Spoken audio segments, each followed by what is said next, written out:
ბევრი მამაკაცი განიცდის იმას, რომ ვერ მართავს სქესობრივ აქტს. რას ნიშნავს სქესობრივი აქტის მართვა?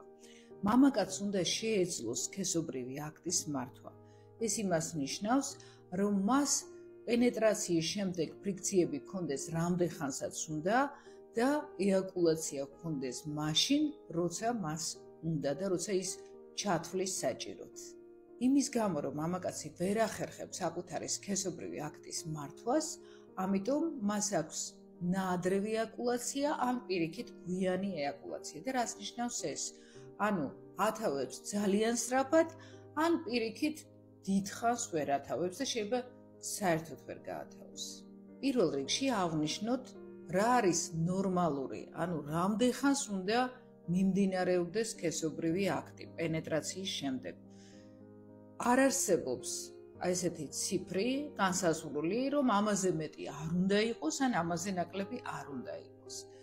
ზოგადად სტატისტიკურად დადგენილია, რომ 3-7 წუთი ეს არის ნორმა. მაგრამ ზოგს შეიძლება უნდოდეს, რომ ქონდეს 10 წუთი, ზოგს შეიძლება 9 საათი, თუმცა ეს ძალიან ბევრია.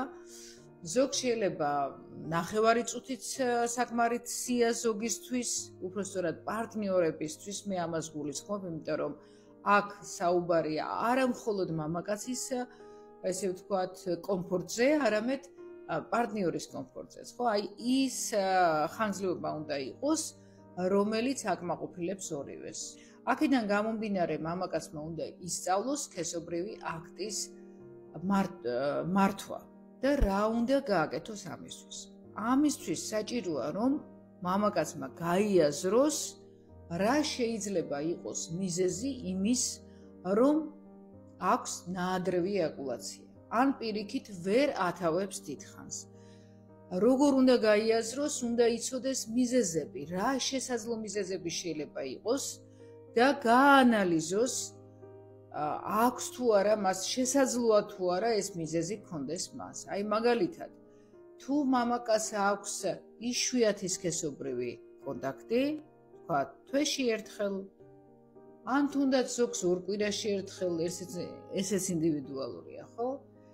შეიძლება ჰქონდეს სწრაფი ეიაკულაცია. და როცა აქვს რეგულარული კონტაქტი, ანუ აკვირდები საკუთარ თავს და არა გაქვს სწრაფი ეიაკულაცია. ანუ ეს ნიშნავს, რომ ეს არის ფიზიოლოგიური, ეს არის ნორმალური, არანაირი ექიმი არ გჭირდება, უბრალოდ როცა გაქვს იშვიათი ეიაკულაცია, მაშინ ხდება ის, რომ ათავებს სწრაფად. მაგრამ მაინც დისკომფორტს გიქმნის, ხო ესეა? რა უნდა გააკეთო ამისათვის? აი ამ კონკრეტულ შემთხვევაში მამაკაცებს ურჩევ, რომ სანამ, აი ვთქვათ, დიდხანს არ ქონია სქესობრივი აქტი და უნდა ჰქონდეს იცის, მაგრამ ეშინია, რომ სწრაფი ეიაკულაცია არ მოხდეს, ამიტომ სანამ ექნება სქესობრივი აქტი, მანამდე ჰქონდეს ეიაკულაცია მასტურბაციით და შემდეგ ჰქონდეს სქესობრივი აქტი. როგორც წესი, თუ ყველაფერი ნორმალურადაა, პირველი აქტი თუ უფრო სწრაფად თავდება, შემდეგი ყოველთვის უფრო ხანგრძლივად მიმდინარეობს.